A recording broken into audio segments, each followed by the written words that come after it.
Vamos agora com o assunto reconstrução normativa em relação ao peixe congelado. Quem vem aqui conversar com a gente é a diretora de processamento e comercialização da Abipesca e também consultora técnica da Câmara Setorial da Produção e Indústria de Pescados do Ministério da Agricultura e Pecuária.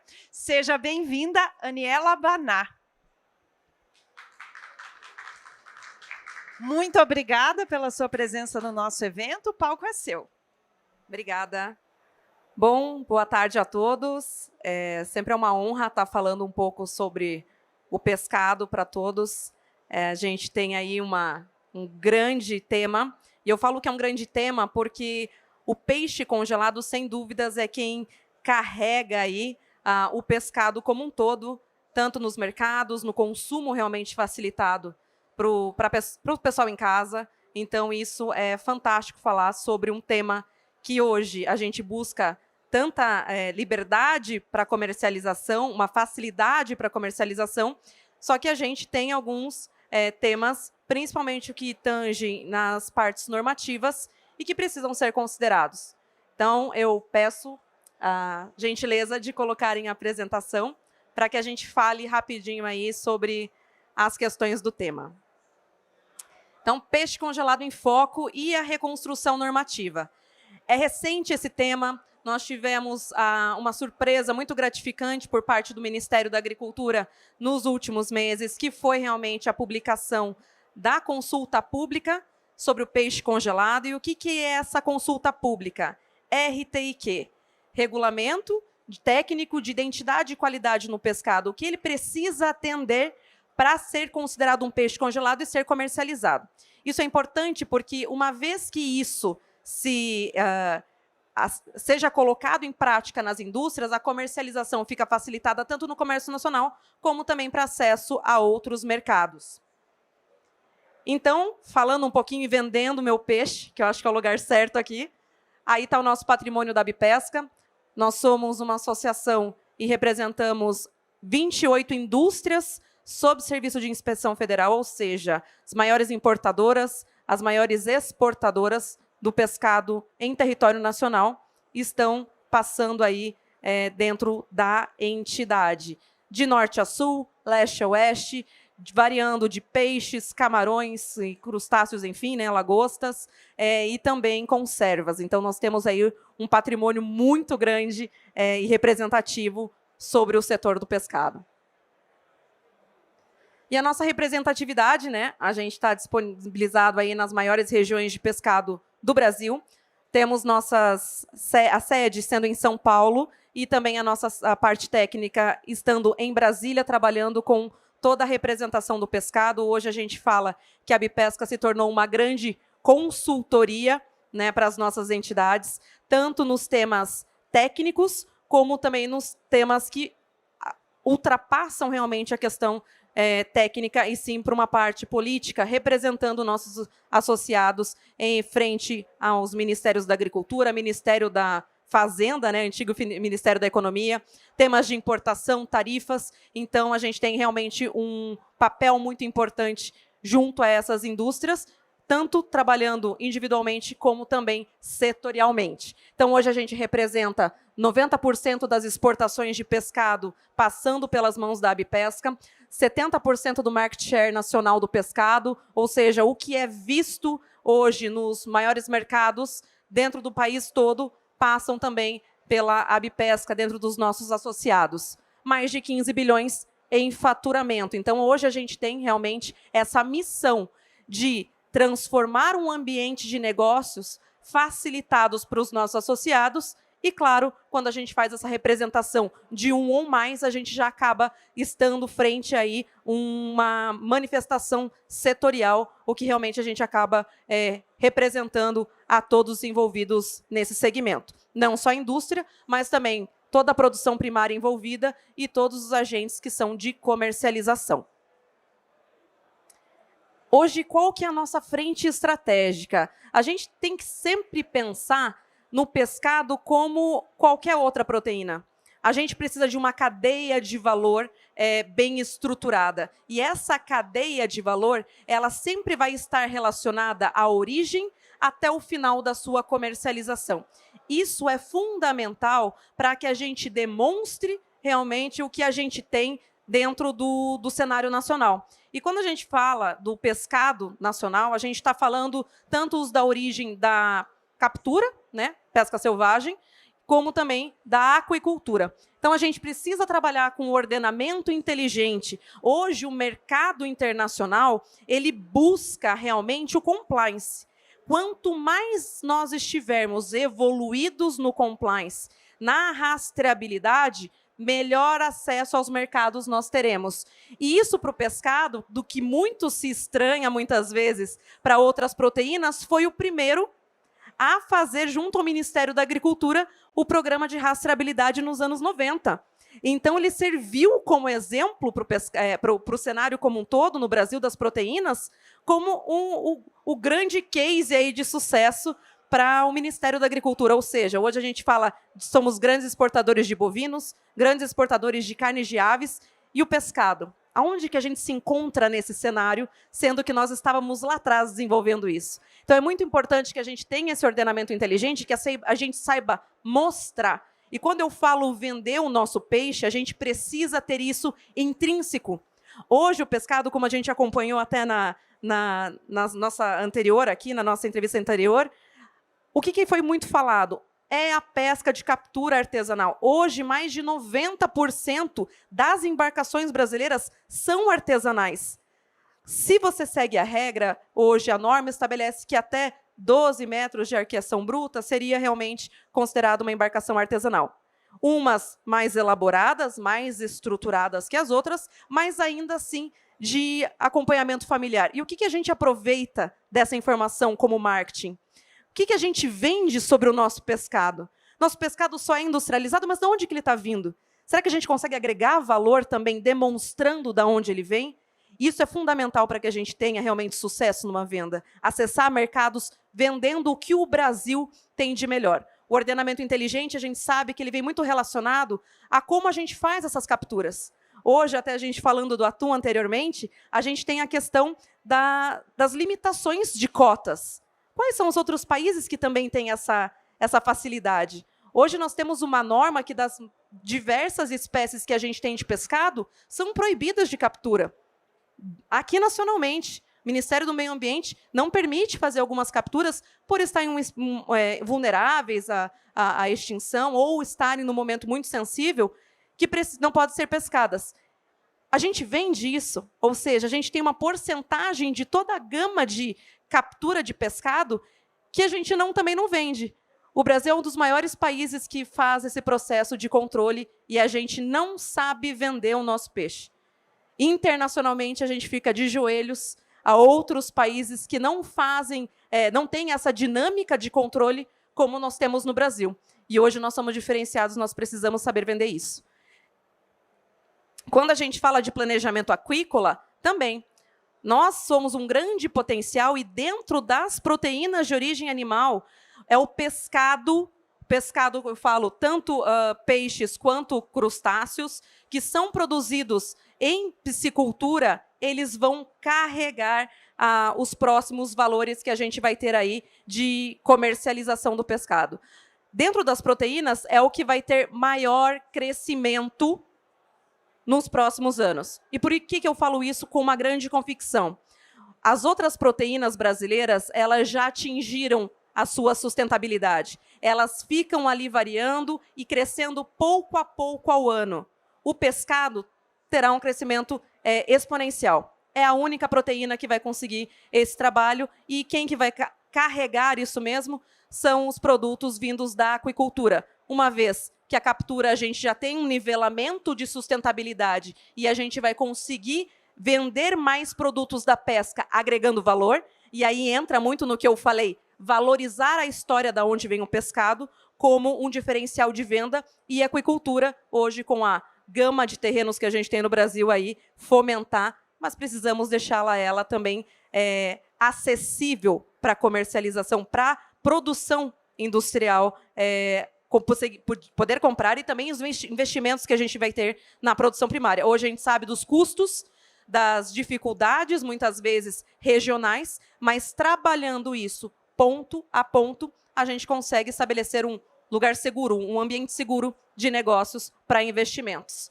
A rastreabilidade, sem dúvidas, o pescado já é um grande case, desde vindo lá dos anos 90 com essa rastreabilidade atingindo os mercados, é um grande exemplo para outros países. E a gente busca aí a equivalência internacional com os países que ainda não são, não têm essa equivalência preenchida junto com o Brasil já nos anos, né, passados. Hoje a gente tem grandes mercados, o mercado principal sendo os Estados Unidos, seguido de China, e outros mercados que estão procurando o pescado brasileiro. Países asiáticos buscando produtos que são do Brasil. Tanto os produtos que também são produzidos em outros países, mas por conhecerem a qualidade que o pescado tem brasileiro. Então, você vê mercados como a Arábia Saudita procurando um produto que tenha qualidade. Eles não perguntam preço, eles querem qualidade. E a gente precisa, sim, saber como vender, como atingir esses mercados e de que forma vender para esses países especificamente. E fomento às exportações e ao consumo interno. A Abipesca é uma grande fomentadora desse consumo. Nós fomentamos as parcerias junto com a Semana do Pescado, mas também junto com as nossas indústrias. E de que forma que a gente faz isso? Divulgando o trabalho. O pescado, de norte a sul, de leste a oeste, a gente sabe que tem as suas diferenciações de consumo, um país continental, digamos assim, e que a gente precisa valorizar esse consumo. Há muito tempo atrás, eu sou do Paraná, né, eu falo que a gente só comia peixe, pescado, quando ia para a praia, para o litoral. Isso é um exemplo de vários outros estados, né? E a gente ter esse acesso ao pescado congelado no mercado, tendo um fácil acesso, foi o que fez realmente a gente ter a oportunidade de consumir o pescado na nossa casa. Claro,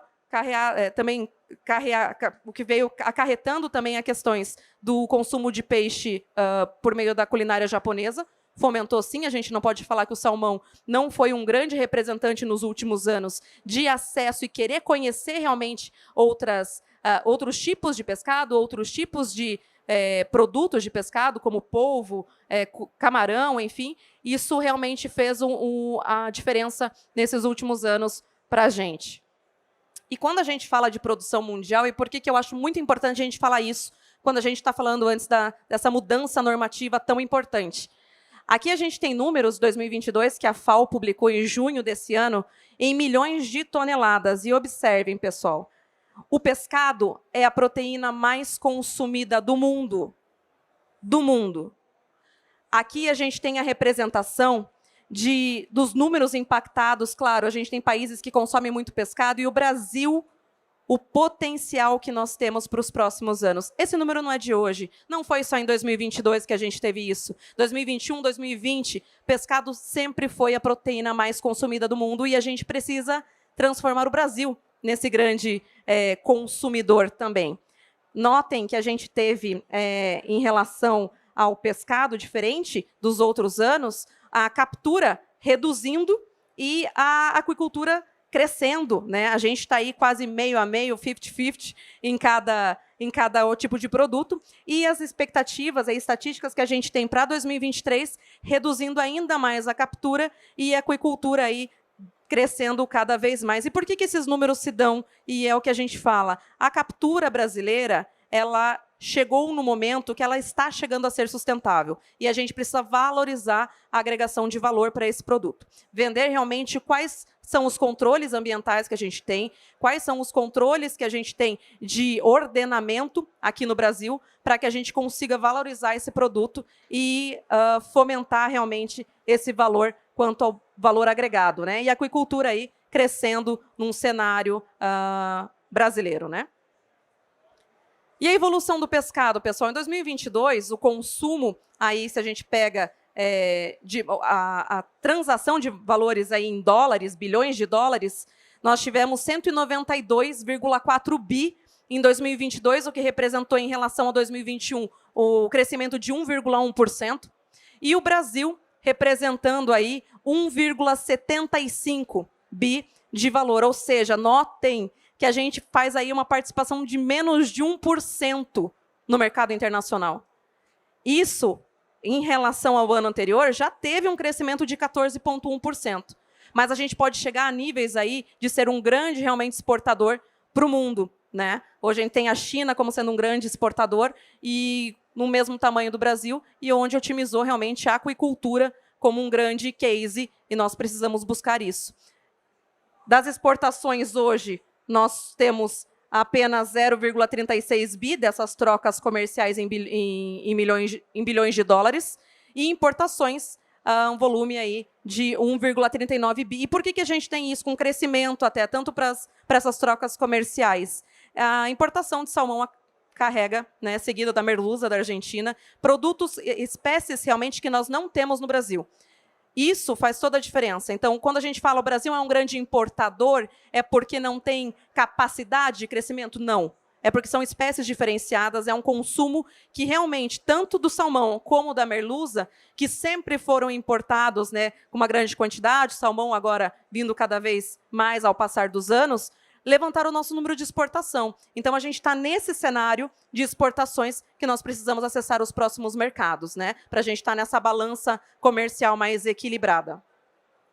E quando a gente fala disso, pessoal, como que a gente vai crescer se a gente tem limitações normativas, limitações feitas pelo governo com uma padronização que precisa ser feita, uma normatização, para transformar esse ambiente regulatório factível, né, para o mercado, e a gente passou aí por um ciclo, realmente, agora nesse momento, que a gente está retornando à normatização. Em 2017, nós tivemos a publicação da Instrução Normativa 21, que trouxe o primeiro regulamento técnico de peixe congelado. Isso, em 2017, foi uma evolução para o setor. Adaptar-se aos regulamentos, seguir os padrões, tanto para compra quanto para venda desse produto, foi desafiador para o setor. Tantas indústrias conseguiram se estabelecer ou não a esse cenário. O que a gente teve com isso? Um processo sendo adaptado dentro das indústrias, que foi perceptível, a produtividade sendo estabelecida em alguns países aumentados por ter essa equivalência internacional, com países que a gente viu ali que estão muito à frente na comercialização do pescado, que já tem normas muito antigas já relacionadas a isso. Então, essa produtividade conseguiu aumentar porque a gente conseguiu acessar novos mercados e uma comercialização aí aumentada. Só que a gente chegou no momento que a gente precisa de uma renovação normativa. A IN 21 ela trouxe pontos que são muito sensíveis e que agora a gente percebe as necessidades de voltarmos nesse ciclo de normatização para a gente deixar um ambiente de trabalho, né, de comercialização muito mais seguro, tanto operacional como juridicamente. E quando a gente fala do RTIQ de peixe congelado e afins, né, que a gente está falando do peixe salmourado, né, tanto aquele que é salmourado na indústria como aquele que vem de embarcações com o salmourador, a Abipesca teve um trabalho árduo aí, logo após a abertura da consulta pública, que foi fazer realmente uma estratégia de unir todos os setores, tanto da indústria como da produção primária, comercialização, para que a gente se reunisse realmente e trabalhasse em conjunto. Hoje, somente a indústria ela não consegue entender a sensibilidade que muitas vezes está lá na produção primária. Então, colocar todo mundo numa mesma sala, não só do Brasil, mas também pessoal de outros países, como foi o exemplo da Argentina, grande fornecedor de produto aqui para o Brasil, que a gente se reuniu de maneira estratégica e começou a discutir todos os pontos que foram da consulta pública para apresentar para o Ministério. E isso foi fundamental porque a gente partiu realmente do competência legal normativa. Cabia ao Ministério da Agricultura legislar sobre aquele tema ou não? Será que não era uma competência de outro órgão, por exemplo, como a Anvisa, MPA, o Ministério da Pesca, né, e Aquicultura, do Inmetro? A gente teve lá em 2019 uma publicação que foi bem importante, que foi do Ministério da Agricultura, que falou sobre a Carta de Governança, ou seja, regulação justa era um dos pontos. Não criar normas a mais, sendo que já tem quem legisle sobre aquilo. E foi um dos pontos principais que a gente bateu na consulta pública. E logo, também o mérito, né? Quando a gente fala de mérito, a gente está falando do objeto, realmente, desse peixe congelado, dessa regulamentação, que a gente trabalhou muito no nivelamento internacional, que é a questão do Códex como um todo, né? Mesmo ele sendo voluntário, ele direciona realmente controles, e a evolução de processos, uma vez que a gente não pode ficar dependente da norma, e a norma sim que deve acompanhar os processos industriais, sem que haja limitação de comercialização. E aí foi o trabalho que a gente teve de agendas estratégicas, né? Além da equipe técnica das 28 indústrias sob serviço de inspeção federal que trabalharam nessa consulta pública conosco, nós tivemos as universidades brasileiras, sendo a Universidade Fluminense uma das grandes que compartilharam realmente conhecimento, tanto dos itens da norma técnicos ali relacionados a análises físico-químicas, análise de parasitas, análise de microbiológicas, como também o pessoal da Universidade da Patagônia, que foi um grande também contribuidor, governos internacionais, embaixadas, entidades setoriais internacionais e as entidades setoriais nacionais, para a gente estar deixando esse ambiente muito mais favorável. E aí, quando a gente fala dos principais pontos que a gente teve, que a gente dá muita atenção para isso, que são realmente as travas realmente para o processo que a gente tem, a gente entrou nas questões de competência legal, que são padrões microbiológicos estabelecidos, propostos pelo Ministério da Agricultura, que são de competência da Anvisa. O Ministério da Agricultura ele tem a competência de legislar sobre processos, porém, a Anvisa é o produto final. Então, qual é o objeto de se controlar? Colocar controles a mais durante o processo, se eu tenho uma agência regulamentadora de saúde que determina que o produto final, como um todo, precisa ter outros padrões. Então, isso foi uma questão de nivelamento da norma. Comercialização, também um ponto principal, principalmente no que fala que é do produto que vai para a conserva. Nós temos produtos hoje que são de embarcações que possuem um congelamento via salmorador a bordo. Esse congelamento via salmorador a bordo, ele foi estabelecido que todo pescado desse tipo de embarcação só pode ser destinado para conserva. Tudo bem se eu tiver uma captura de sardinha de cerco, só que ela não é seletiva. Eu tenho fauna acompanhante que tem ali, a embarcação tem essa licença para capturar essa fauna acompanhante. O que ela faz com ela? Joga fora? Pela norma, sim. E o que a gente precisa é realmente dar uma destinação adequada para esses tipos de produto. Então, trazer à tona realmente essa questão da produção, como ela funciona, essa dinâmica, foi fundamental para a gente estar contribuindo nessa norma. O que a gente pede é que esse produto seja direcionado realmente para um pescado congelado, salmourado, mas que consiga ser um acesso aí para esse produto. E metrologia, né? A gente fala há muito tempo. A metrologia é uma competência do próprio Inmetro, né? A gente sabe que essa luta foi necessária lá atrás, quando foi falado em combate à fraude, mas hoje a gente tem realmente um trabalho que a gente vem observado com o Ministério da Agricultura, de anuário a anuário, que são disponibilizados pelo DIPOA, em reduções, e isso não encontrado em CIF, sim outros serviços de inspeção. E a gente tem, então, esse fomento realmente da procura por esse tipo de produto. O próprio consumidor no mercado deixou de comprar aquele produto que tem uma camada de gelo por fora, porque até então se entendia que aquilo é fraude. E não, o objeto do glazer mesmo, do glaciamento no processo, é proteger o peixe congelado do frio, para que ele não queime na exposição ao frio, que ele não tenha realmente as oxidações que são causadas pelo frio. Isso é natural. Então, hoje, cabe à indústria estabelecer uma porcentagem de glaciamento, desde que compense, ou então o Ministério ter que regular sobre isso. E por que eu falo? A gente tem hoje 12% estabelecido na norma, só que se uma indústria, no seu processo, tem 13%, ela já é condenada. Ela já tem seu produto apreendido e multa. Quando a gente fala de processo industrial, se a gente não trabalha com variáveis e objetivo realmente no que a gente precisa, a gente perde o foco, perde o objetivo do que é uma fiscalização.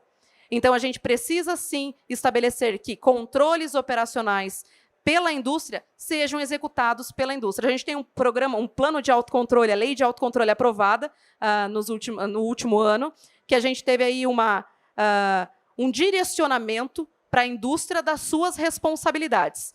Isso é mais do que justo. Você precisa entender qual é o seu controle. Você precisa garantir que aquele produto chegue no consumidor final com o que ele precisa ter de proteção ao consumo, a uma questão de regulamento internacional de produção. identidade e qualidade. Agora, se eu limito a indústria de inovar, eu acabo causando realmente um entrave nas produções, um entrave na comercialização, e eu tiro automaticamente o pescado brasileiro de competir internacionalmente com outros países. Isso é um grande cenário que a gente viu aí nos últimos anos.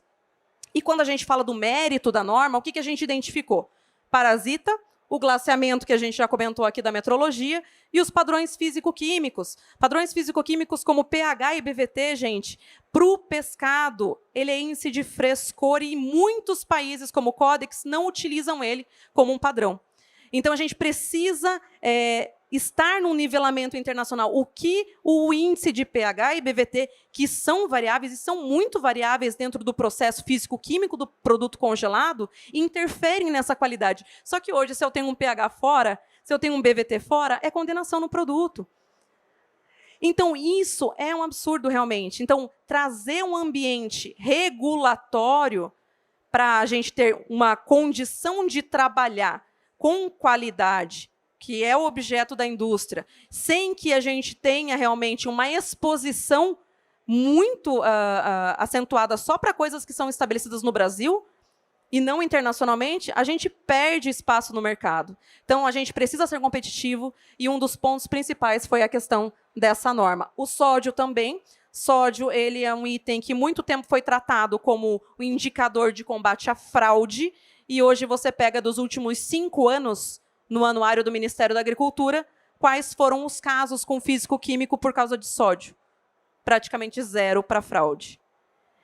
Hoje a gente trabalha com mais de 400 espécies de pescado. Todas elas de um tipo, de uma bioquímica diferente. Hoje tem variações de pescado que tem menos de 100 miligramas de sódio, outras que ultrapassam 400 por composição química do produto in natura.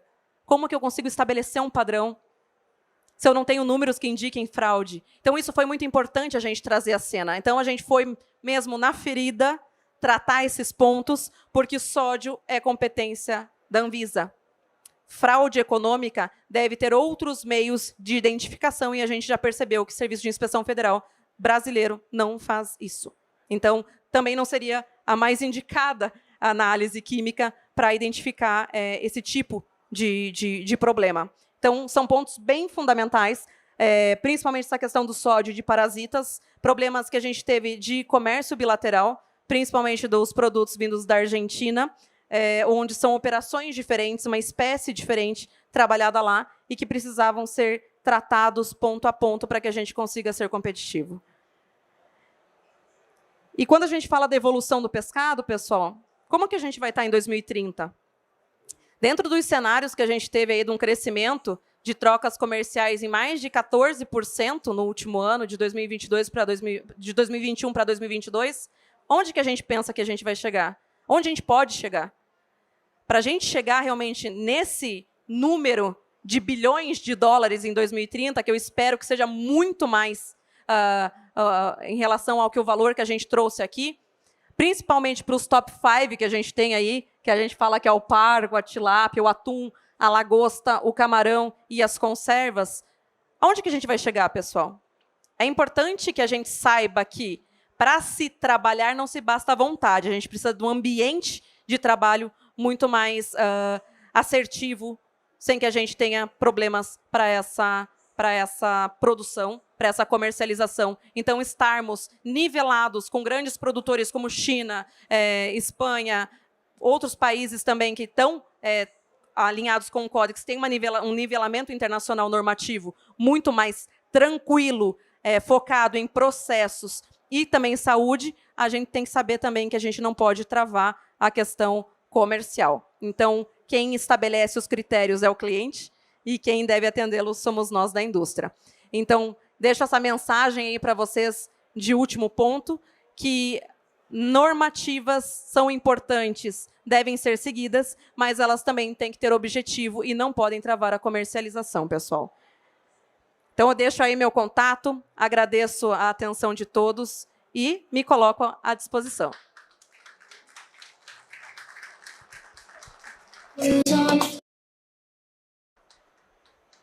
Obrigada, Aniela. A gente tem tempo para uma pergunta da plateia. Alguém quer aproveitar e fazer uma pergunta para a Aniela?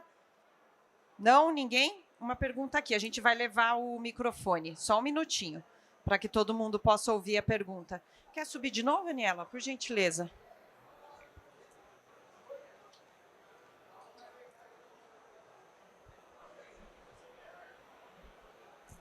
Por favor, a respeito do glaciamento, esses 12% é só para a indústria? O pessoal que eu vejo aí como distribuidor usa 20%. O regulamento técnico de identidade e qualidade, ele serve para o produto, independente de quem faça esse processamento. Se ele é um serviço de inspeção federal, uma indústria, que é quem detém a competência. A indústria ela tem que fazer o processo industrial. A distribuidora ela não pode fazer um processo industrial, ou seja, o glaciamento não pode ser feito por uma distribuidora, ela precisa ser uma indústria. Esse é o primeiro ponto. E sim, independente do tipo de comercialização, que é o caso do Serviço de Inspeção Federal, né, que comercializa nacionalmente e vende internacional. CISB, que vende nacional.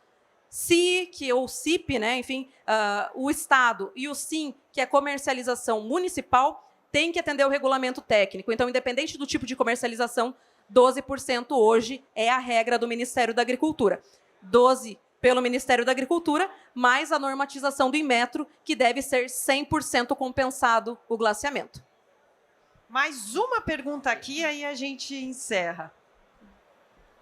Boa tarde, é o Wilson Santos, da ULES Consultoria. Parabéns, Aneli, pela apresentação. Ser rápido. Sódio.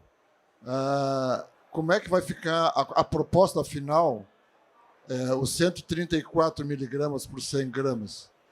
Eles vão ser eliminados ou vai manter? E para conservas, como é que vai ficar esse assunto aí? Qual é a proposta que está sendo feita? É uma pergunta muito importante, obrigada. Falar um pouco mais a respeito disso é bem importante. O que acontece? Quando a gente está falando do regulamento técnico de identidade e qualidade, a gente tinha lá em 2017 um estabelecimento de 134 miligramas por 100 gramas. O que essa proposta do Ministério trouxe? 188. Então, a gente já teve realmente um aumento, né, significativo e que, principalmente, isso vai afetar as importações. Os casos que a gente tinha com problema de sódio, eles vinham realmente de embarcações, barcos fábrica, que utilizam da água do mar durante o processamento. Ou seja, se eu pego um arroz e cozinho numa água da torneira, ele vai ter um sabor.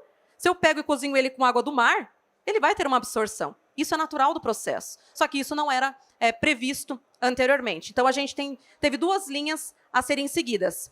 188 hoje atende à comercialização. Com a análise que a gente fez, com os países que tiveram problemas, atenderia. Atenderia.